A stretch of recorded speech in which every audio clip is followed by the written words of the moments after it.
Well, good morning, everyone, and thank you for this very kind invitation to be here and to address you at chapel here at Biola University. As Scott mentioned, as Dr. Ray mentioned, the mission I'm the president and founder of the Ruth Institute, and the mission of the Ruth Institute, we used to describe it this way. We used to say that our mission was to promote lifelong married love to college students and other young adults by creating an intellectual and social climate favorable to marriage. That's what we used to say. But we figured out we weren't getting enough done fast enough. So no offense to you guys, but we've branched out a little bit.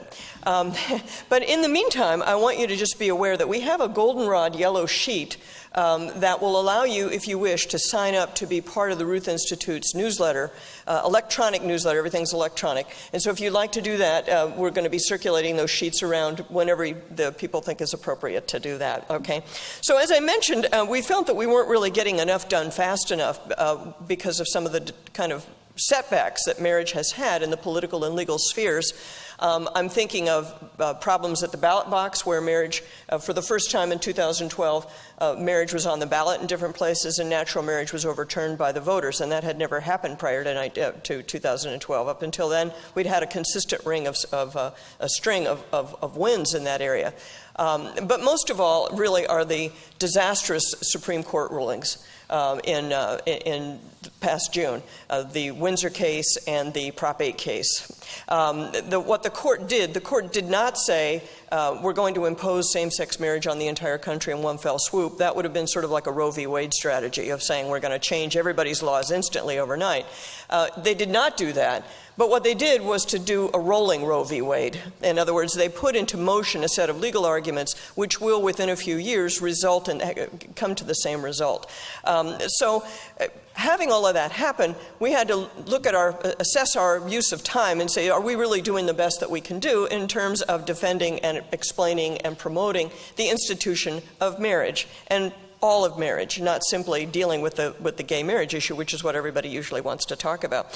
So now we've come to the conclusion, after a lot of soul searching, we've come to the conclusion that what we need to do is to focus a little bit less on the intellectual and academic.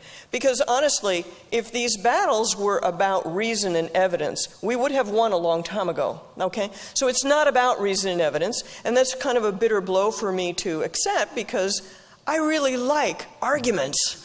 You know, I really like figuring stuff out and getting data and stuff. And I didn't bring charts or anything.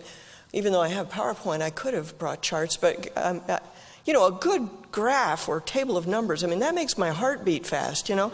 So, but nobody cares. It's pretty much what I figured out, is that nobody cares. And so at the Ruth Institute, we are now focused more on the emotional and the spiritual, because I think this is where the battle is really being fought, which is not to say that you ignore the intellectual and go stupid on yourself. Of course, you have to continue to not lose your mind, but we have to address the spirit and the heart as well as the head. And so now our mission statement sounds a little bit different. It's a little more casual, you might say, but I think it comes to the point. Our mission now is to clean up the mess of the sexual revolution. That's basically it. The whole mess, right? Now, that sounds like an impossible task, and in a certain way it is, but we have a strategy for doing that, and our strategy is that we want to focus on the victims of the sexual revolution. We want to focus on the victims of the sexual revolution for some strategic reasons, which I'll explain as we go along. But first of all, let me just mention a few groups of people who could be reasonably considered victims of the sexual revolution. First, right off the top, the children of divorce. The children of divorce have been victimized by the whole ideology around no-fault divorce. And tomorrow's chapel will be exclusively on the subject of no-fault divorce, so I'm not going to talk too much about that right now. But I think it's pretty obvious that a lot of people have been wounded by that particular set of policies. Children have never really been heard from about what they thought about it. right? We hear about what the adults think, and we now actually have tons of social science evidence that shows that divorce has been harmful to children. The vast majority of divorces are harmful to children. There are some exceptions to that where there's serious dysfunction in the family and so on, but the vast majority of divorces don't involve that, right? And so the vast majority of divorces actually are harmful to children. And so the children themselves need the opportunity to speak and need to have somebody speak for them and to say that they matter and what happened to them matters. Another group that you may have not heard identified before is a group that I call the reluctantly divorced. The reluctantly divorced. Now think about that. Most divorces take place against the wishes of one of the parties. All right, and because you have no-fault divorce usually means unilateral divorce. What that means is one party can end the marriage for any reason or no reason and never have to offer an account of themselves. And that means there's a person maybe who wanted to stay married, and the government takes sides with the person who wants the marriage the least. That's our idea of freedom somehow, okay? So the government's taking sides with the adulterous spouse or the person who wants to leave just because they're fed up or something, you know? So that's another whole group of people who have never even been given a name. So I give them a name, the reluctantly divorced. And by some estimates, 3/4 of divorces involve a reluctant spouse. That's amazing when you think about it. Another class of people that are victims of the sexual revolution, this is a group that's coming down the pike at us, I would call the donor-conceived persons. The donor-conceived persons have a whole list of issues, a whole set of things that are of concern to them that no one is listening to, that no one is taking seriously. So that's another whole group of people kind of coming at us. We could think of many victims of the hookup culture. Many people are victimized by the hookup culture. And again, we could do a whole talk on that subject of people who have been lied to and victimized and who were expecting something that didn't really work out the way they were led to expect that it would work out. So all of those are victims of the sexual revolution. But there's one group in particular that I want to focus on today. As I say, each one of those groups could have and in fact deserves a lecture of their own. A whole talk on their own to spell out just how this happened and why nobody's paying attention to it. But today I want to talk about another group. It's again a group that has never had a name before, as far as I know. We invented this name. And that is the group that I call the heartbroken career woman. The heartbroken career woman. Now, who am I talking about there? I'm talking about the woman who has it all, who has an advanced degree perhaps, who perhaps is very accomplished, who has a good job, a profession, maybe very well fixed financially. Maybe she's married, but she has no children, or she has one child. She has fewer children than she wanted because she postponed everything for the sake of her career. Who is she? She is a lot of people. There are a lot of people. Quite often I give this talk and I see people nodding their heads out there in the audience. A lot of people know somebody who fits this description. But the other reason I want to talk about this group is because this is my story. This is my story. I am one of these heartbroken career women. So let me just tell you a little bit about that. As Scott mentioned, my doctorate is in economics, which is kind of an unlikely subject to be ending up talking about the kinds of things I'm talking about.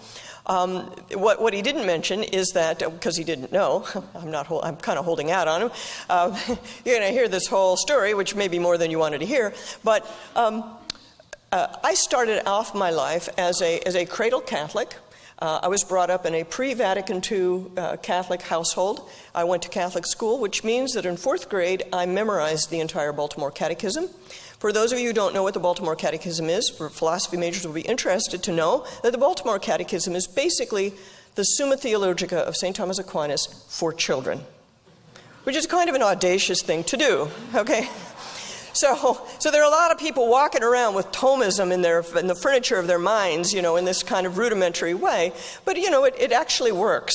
I draw on that a lot. But anyway, it didn't work when I needed it because I stopped paying attention to it. What happened was that the sexual revolution hit. And we all thought it was going to be a lot of fun to have sex without babies. Everybody thought that was going to be a lot of fun. And in fact, in my childhood, there was a lot of conflict in our household. There was a lot of quarreling and ill feeling and jealousy and shame, a lot of shame in the household of the 1950s and 60s, early 60s, a lot of that. And so when the sexual revolution hit, I thought, wow, this is my chance to get out, right? And so I did a very intelligent thing. I married the first man who asked me. How's that for an intelligent plan? Okay, I moved in with my boyfriend, and then we decided to get married. And we got married in the Catholic Church, and the priest looked at me and said, I don't really think this is a very good idea.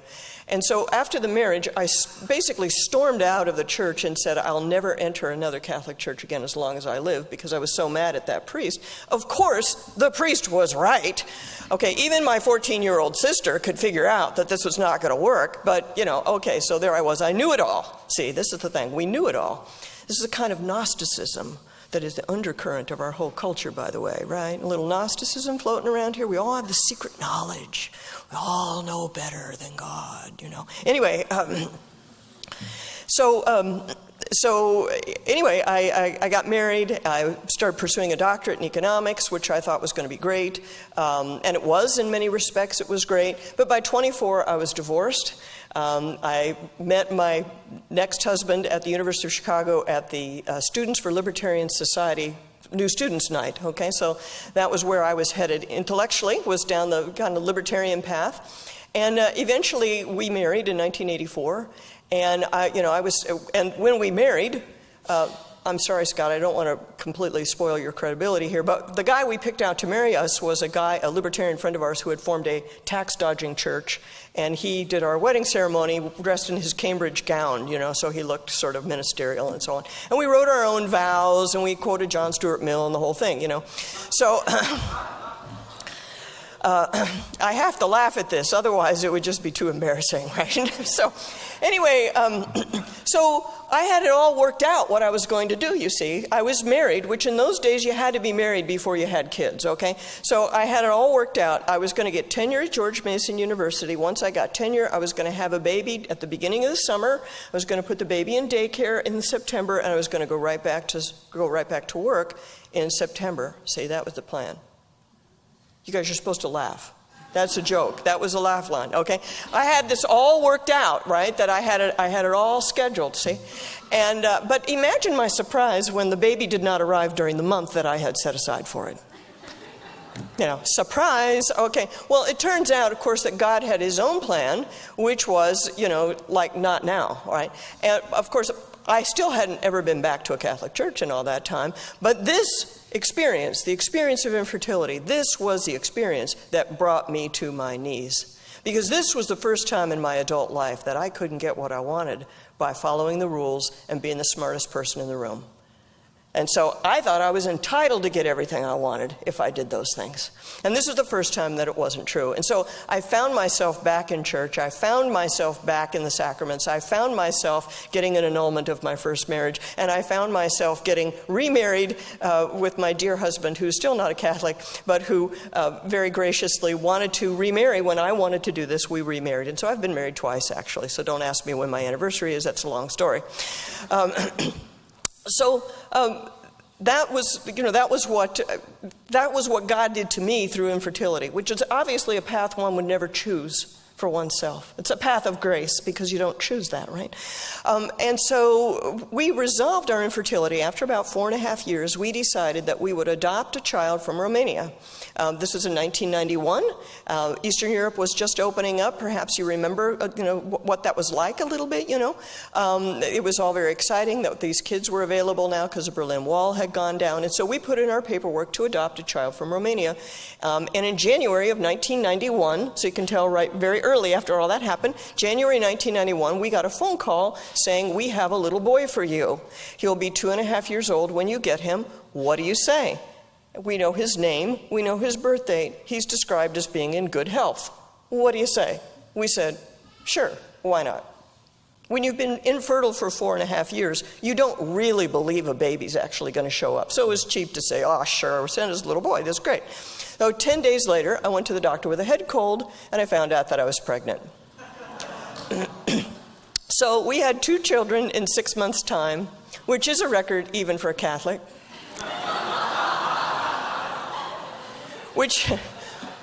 And that's how I knew I was back in the faith, you see. You know, I was kind of getting back in the swing of things, you know. But, so the experience of raising those 2 children is something that I have talked about in other lectures. I talked about in Love and Economics, my first book, which we have all over our website at the Ruth Institute. I talk about that experience of raising these 2 children for this reason. This was an experience that showed us just how much children need their mothers and fathers. Because think about this. We had 2 children 6 months apart, but they were 3 years apart in chronological age. But in psychological age, they were about the same age, right? In a certain way, they were about the same age. And our little boy had been through so much that it took a lot of very concerted effort to make up for what he lacked in those first 2.5 years of really profound neglect. And so, you know, for my husband and I, me in economics, okay, I'm telling you, nothing in my economics training prepared me for what I had to deal with there, okay? Will anyone here admit to being an econ person? Do we have any econ people? Dang. Okay. Okay. Well, so I was not prepared. My husband is an engineer, if anything, less prepared. Okay, so there's the 2 of us, you know, a pair of nerds, basically. And nerd is a good thing. Okay, let's be clear. Nerd is a good thing. There's the 2 of us. Basically, we look at these 2 kids, and what we see, naturally, is a controlled experiment, right? And the experiment is, what difference does it make whether you have a mom and dad in your life? What difference does it make if you have a mom and dad in your life? And obviously, it makes an enormous difference. It makes all the difference, right? And so that experience is what propelled me into the whole realm of study that I'm now involved in and have given my life to, which is the study of the family, the social significance of the family, and all the rest of the social issues, what we're now calling the social issues, but which are really the foundational issues of any society. That's what propelled me into it. But the reason I'm telling you this story today is because I want you to understand that this issue of being a heartbroken career woman is one that I understand very well firsthand.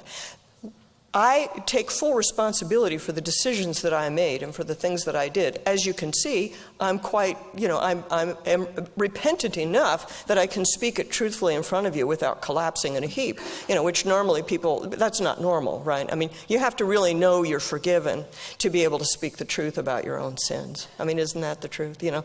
There's nothing natural about admitting you were wrong. Actually, we have a tremendous resistance to ever admitting that we're wrong. But anyway, so the point is, we were lied to. That's the point, is we were lied to. Our whole generation of women, we were lied to. You are still being lied to. That's why you didn't laugh right away. Okay, when I made that joke about how I had my whole career thing planned out, when I say that to an audience of all adults or business people or something like that, they bust a gut right on the site. It's like, guffaw, guffaw, you know, they think that's hysterical. You guys, a lot of you have that plan. A lot of you are still thinking that plan might work, okay? And so I'm telling you, it's a lie. Okay, we're all still being lied to. After all this evidence, after all this experience, we still haven't got it? We still don't get it? You know, there's something wrong there. Let me give you another example of this very same issue. My daughter, the daughter that I mentioned, the birth daughter that we had in 1991, who was born in October, she just graduated from Berkeley. She was president of Students for Life. She kept her faith up there, okay, so don't worry about that. My daughter went to Berkeley. It's all good. It's all good. In her experience there, she took a graduate level class in demography. Now, in demography, one bit of the subject matter is infertility or fertility. You can take a whole class on fertility in a demography class. And so she's sitting in the graduate level class with a female professor, and most of the grad students are female. And periodically they'd make these kind of wisecracks about Catholics and Mormons and their big families, and don't they know what causes that, and so on and so forth. And my daughter would just be kind of like this, you know, because my daughter's best friend is one of 9 children, so my daughter's like this. Anyway, but one day, the professor lets the following fact slip. The professor says, I've had infertility problems. I only have 1 child. And oh, by the way, every woman faculty member I know has only 1 child, or maybe 2, and they've all had infertility treatments. And oh, by the way, you girls pursuing your doctorates, you can look forward to infertility treatments too. Now, I want you to think about that for a minute. Think about that for a minute. Infertility is considered a normal part of an educated woman's career path. This is crazy. So think about it. I want you to just think about this. The deal that we were offered as modern women, the feminist deal, we were told, gosh, you can participate in higher education. You can participate in the workforce. But you have to agree to do a couple of things. You have to agree to chemically neuter yourself during your 20s, during your peak childbearing years. And then during your 30s, when you're socially and economically ready for children, you have to go through infertility treatments that are expensive, humiliating, and possibly dangerous. That's the deal that we're offering you. In other words, we're going to take the economic system as given and tell you ladies to adapt your bodies to the economic system. I say, why not take our bodies as given and adapt the economic system to us? What would be so wrong with that? Right? So, but this has been part and parcel of the sexual revolution. This is what the sexual revolution has given to women. It is not a pro-woman result. In fact, it's inhuman. It's inhuman to ask that of us. So let me define this term that I've been throwing around, the term, the sexual revolution. Let me tell you what I mean by the sexual revolution and how it encompasses not just this issue, but the many issues that I brought up at the beginning. I define the sexual revolution as having two parts. The first part is it's the separation of sex and childbearing from each other and both from marriage. It's the separation of sex and childbearing from each other and from marriage. So in the Christian conception of marriage, and indeed in every known society, everybody has something like marriage. And what does marriage do? It's the umbrella for socially approved sexual contact and childbearing. Right? It's the umbrella that unites and unifies all of those things. But the sexual revolution broke those pieces apart. Okay, and if you look at the different policies that are considered parts of the sexual revolution, you can see they all have to do with somehow severing one of those unities or another. So what I want to say about this is that it's a very seductive idea. And this is one of the things we have to confront as Christians. We have to confront the fact that the sexual revolution is a very seductive idea. We all thought it was going to be a lot of fun to have sex without having babies. And so, yeah, let's do it. That'll be great. But now we're to the point where we're having babies without having sex, which I'm pretty sure is not as much fun as the old-fashioned way. And what that indicates is a retreat from relationship. You see, a retreat from human relationship. And the IVF industry illustrates it the most dramatically in a way. You're having babies without ever having an actual encounter with another human being, which would be the normal, natural, God-given way that it's supposed to be done. So this first idea of the sexual revolution, that you can separate sex and babies from each other and both from marriage, this is a seductive but flawed idea. It is attractive but flawed. The second idea is the idea that men and women are completely interchangeable. Men and women are completely interchangeable. There is no significant difference between men and women. Anything you observe that seems to be a difference between men and women is all socially constructed and certainly suspect, or worse than suspect. Okay? That's the second idea. Now, this too is seductive in a way. There's a certain appeal to it. It appeals to our sense of equality and fairness and so on. But it's deeply flawed.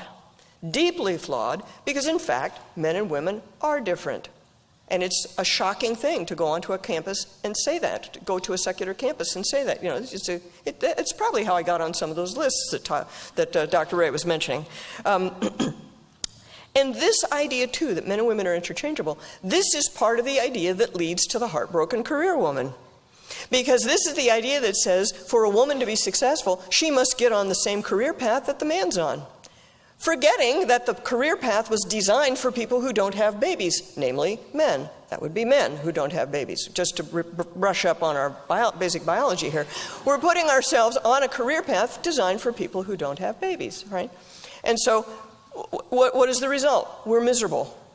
A lot of the most accomplished people in society are, in fact, miserable. And so the only coherent alternative to the sexual revolution, I believe, is the ancient Christian teaching on marriage, sex, and the family. The ancient Christian teachings, in fact, are the most coherent alternative, the only coherent alternative that I know of. It's where all the moving parts actually fit together and make sense, okay? And so actually I have another talk that I sometimes give called "The Church Has Been Right All Along." You know, that's my apology to that poor priest who ran me out of the church against my, anyway, I mean, he was right. That's the point. But anyway, I don't want to make it sound like it's a Catholic thing, because the Catholic Church, it is the teaching of the Catholic Church. But in fact, it is the ancient teaching of all of the Christian churches right up until about 5 minutes ago. This is what everybody believed. This is what everybody taught. And so this is our common heritage, and I think we need to recognize it and gather around it. Now, the next thing I want to say about the sexual revolution and its victims is that these two premises that I have outlined are both fatally flawed, as I mentioned, and therefore trying to build a society around them is irrational. It's impossible. It's impossible to build a society around the premise that sex does not make babies. That's crazy. It's crazy to try to build a society around the premise that men and women are completely interchangeable in every important respect. And so what happens is that when evidence of those things comes up, we have to suppress it. We have to tap it down. So when a lot of women are saying, "Oh my gosh, my biological clock is ticking, I really want a baby," we have to kind of do something to make her feel like there's something wrong with that. So that she shouldn't be having maternal feelings. It's awkward for girls to say, "My goal is I want to have kids. I want to get married and have kids." She's got to apologize for that in a lot of settings. All right? There was a Time magazine article not too long ago, cover story, said "The Child-Free Life." The child-free life. What was that about? There was no new information in the article. There was nothing in the story. It was a puff piece. And what was it? It was, in my opinion, a piece of propaganda. A piece of propaganda designed to keep people remembering that sex can be separated from babies, and that you'll be happy, by golly, if you don't have any babies. That's what that was about. It was propaganda. Now, the other thing that it takes is not just a lot of mind games, a lot of propaganda and pressure on us to let go of all these things that kind of keep flowing up out of us from the body, as it requires a lot of force. It requires actual force to try to create a society where sex doesn't make babies and where men and women are identical. So, I don't know how familiar you guys are with this, but we have the specter now of the Health and Human Services contraceptive mandate as part of the Affordable Care Act. As part of health care, there's a requirement that every single insurance policy must offer contraception, abortifacients, and sterilization with zero copay. That's considered preventive care, okay? Now, I just want you to notice what that is. No matter what you think about any of those things, I don't want to get into the theology of contraception. If you guys, I'm not going to tell you to throw away your pills or whatever. I'm not going there. I just want you to notice one little word here. Is the word mandate.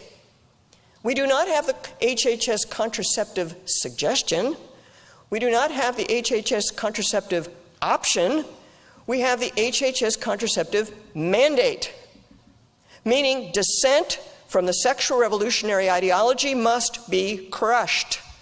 The Little Sisters of the Poor, who are celibate women, have to have contraception in their health insurance plan. And they take care of old people who are kind of beyond needing contraception. I mean, it's crazy. It's crazy. It only makes sense if you see that what they're trying to do is to enforce an ideology that cannot stand on its own, an ideology that has to be continually propped up. Now, as I mentioned, I could give similar talk for all the other victims of the sexual revolution, and tomorrow I'll give one on the victims of divorce. I'll talk about that.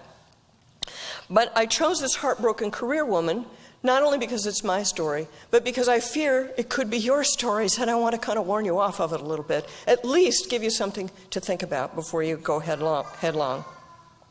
And so I want to explain a bit of why the Ruth Institute has been focusing on the victims of the sexual revolution. Because I believe that suppressing the victims, suppressing the voices of the victims, has been a crucial part of what has allowed the sexual revolution to continue on. Right? In other words, if we had ever taken responsibility for what these victims have experienced, if we had ever looked at it and said, wow, maybe we took a wrong turn here, let's try something else. Gee, maybe there's another way we can get women into the workforce without all of this stuff. Maybe there are other things we could be doing instead of what we're doing. If we did that and took seriously the victims and what they have been through, sexual revolution would have run out of steam a long time ago. So it's very important that people who have been wounded, who have been injured, have the opportunity to speak the truth. It's very important that you tell your stories, whatever your stories may be. It's very important that you tell your stories. It's very important that we name the victims so that they understand who they are and what has happened. And so I think that releasing them to tell the truth is a key part of overcoming a lot of what we're dealing with. And if you think about it, a lot of people who have been harmed by the sexual revolution can't even tell the truth, even inside their own families. A lot of times there's pressure to keep quiet. If something has happened inside the family, and I'll talk a little bit more about this tomorrow when I talk about divorce, but you can think about the fact that a lot of times people are trying to protect their parents, or they're trying to protect the person who did something wrong to them, rather than come out and say, it was awful for me, or this isn't working. There's a lot of pressure to keep quiet. Or another whole area where this is true, where we have now some experience, is the whole issue of post-abortive women. Okay, many of you who are involved in the pro-life movement have seen that the Silent No More campaign has been very effective. The I Regret My Abortion campaign has been very effective. For years, many of those women were told by therapists and even clergy sometimes that the pain they felt had nothing to do with their abortion, and that they should be quiet, and they should not be giving solace to those crazy right-wingers, and that a lifetime of silence is the price you pay for your right to choose.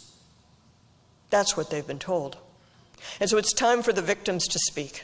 And that's what we're trying to get done at the Ruth Institute. So I hope that what I've said here today has maybe made you a little bit angry. That maybe just angry enough to do something about it. Because when we're content, we don't do anything. Angry that nobody's ever taken responsibility for the structural problems that we have in our society. Angry that the elites of our society are pressing new rounds of the sexual revolution and new rounds of victims, creating new rounds of people that will be victimized. But in addition to being angry, I want you to be a little angry, but I also want you to be awestruck. I want you to be proud of being a Christian. I want you to be in awe of our God. Because our God, the God of the universe, let's face it, the only God there is. Don't you hate it when people talk about between a woman and her God? What are we talking about here? There's one God.